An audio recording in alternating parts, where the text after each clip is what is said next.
Okay, so here we have the CAMON TC07. This is the turf cutter. So what I'm going to do, and what I suggest you do is when you first use it, is find the middle of the lawn nice and easy. Don't get into it, don't start with intricate detailed bits around the wall. Get used to it by going down the middle.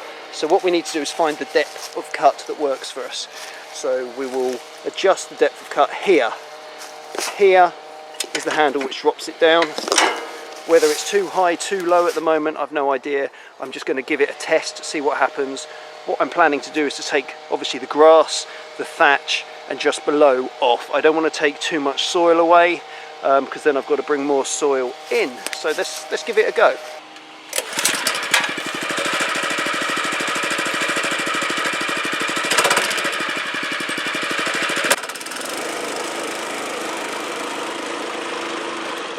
Let's take a look at that. We'll lift it up. Okay, so we can see it's not gone through the thatch layer yet. So we need to drop that down a little bit lower. Okay, so all we need to do is lift this up right to the top. We won't put the locking nut in for the moment. Okay, that seems better. So this is, let's go there. It's about halfway, I reckon. Locking nut reasonably tight. There. Let's give it another go.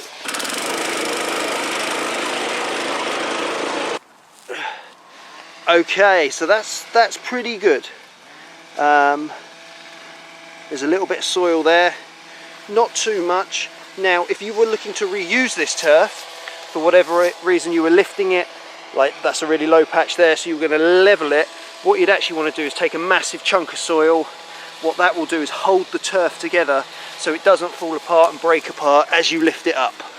Okay, so now I'm happy with that height. I'm just going to check the locking nuts nice and tight. And I think you can see from here, there's still a lot of thread. I don't know if that's too dark, I can't see from here, but there's still quite a bit of thread on there, so you could go a lot deeper if necessary.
Okay, so we're halfway through now.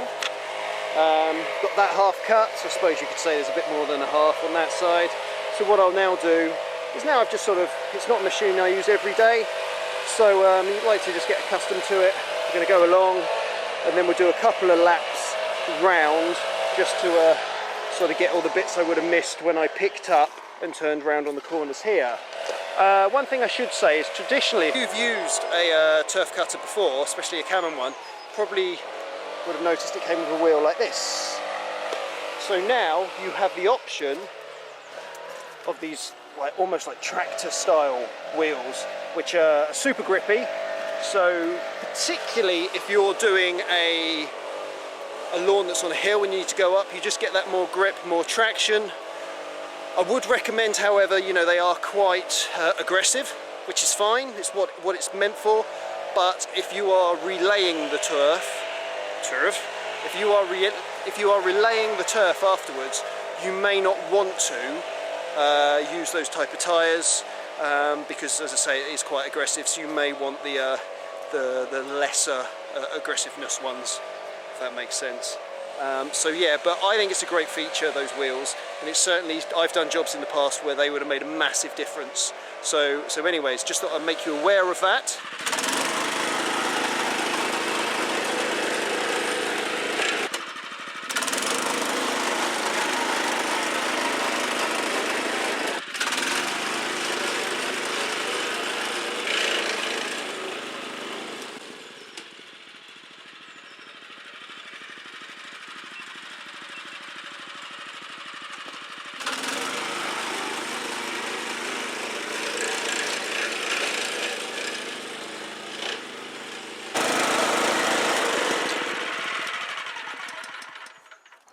Okay, so that's it, it's all cut. Now, okay, so that took exactly 1 hour from when I started to when I finished. However, in that time there was multiple stops for moving the camera, the soil turned up, so I had to deal with that. So I reckon in reality it's probably a solid 45 minutes. So 45 minutes for about 150 square metres. So what, as I said, I've gone up and down, up and down, up and down, and then a couple of times round. So now all we need to do, as you can see, there it is.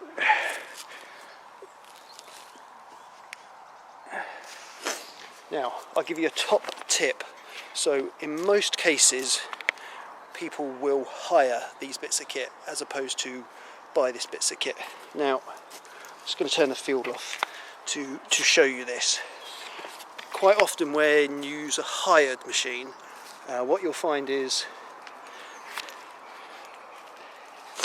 the edges are cut, but sometimes the middle's not quite, and you kind of get that sort of effect, and that is because people, you know, mistreat hired machines and they just chuck them down anywhere. And when they're putting them in the van and things like that, sometimes, this is obviously a heavy machine as well, so what can happen is that blade, when it's smashed down on things over time, you know, when it's put on things, can just raise slightly. So what that means is you don't get a nice flat cut. It's very simple, you just put a shovel in here and you can manipulate it back on. But if you know it's a newish bit of kit, you're not going to have that problem. Okay, so turf's been cut. You can see I've made a start on it. So there's two ways now with the little bits in the corners where you've turned, you've gone round and round. They end up getting loads of little bits, so it's a bit messy and stuff like that. But there's two ways really of how you're going to pick the turf up. So excuse next door, he's still cutting. First way, just to slide the shovel underneath. Generally it snaps off a little bit. And then we go the other way. Just to, if it's good turf, you can just roll it up. This is so mossy, it just comes away, so you haven't got to worry about cutting it. If it was good quality turf, you might have to use the turf cutter, sorry, the edging iron, to cut it every 2 to 3 feet, whatever. And then if you can roll it, or whatever that may be. This is just tearing apart, so there's no need for that. And of course, chuck it with your barrow, and then you carry on.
Okay, morning. So it's the following day, Tuesday, on this turfing job. So there's my advertising board. Okay, so here we are. You can see that I've broken the back of it. So I've postponed the, delayed the rotavator, which is going to come in at about 11. Half 11ish, so I have basically got till then, so it's about 8:30 now, so 8:30, 9, 10. Yeah, so 2.5, 3 hours to clear that, and then we're good to go. Quite excited about the rotavator. It's something a little bit new that I don't think anyone would have seen, so it'd be good to show that and demo it. Most of the turf's been lifted, a little bit around here, so I've just got a couple of piles of loose stuff which need to be collected, and then I just need to carry that along here. This bit's obviously mega compacted because that's the one bit that every wheelbarrow has gone across. A little bit up there, tidy up the edge, and then that's kind of it, ready for rotavating. Probably started doing this at about 8:45. It's now 10, so yeah, an hour and a quarter. I've got, as I say, probably an hour and a bit till the rotavator's going to turn up. So probably timed it about right, and actually that extra 2 hours, if you like, is probably what I lost yesterday in the faffing of a new job, which always happens when you're on a new job with new clients and stuff like that.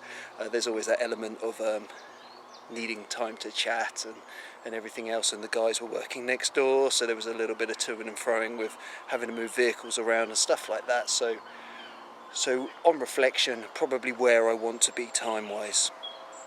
Okay, so it is 11:15, and the lawn has pretty much been cleared. I've just run over with the blower just to get all the little bits as much as I can. There was a lot of leaves kicking around. So yeah, so now I'm just waiting for the rotavator. Should be here any minute really, and we'll have a play with that.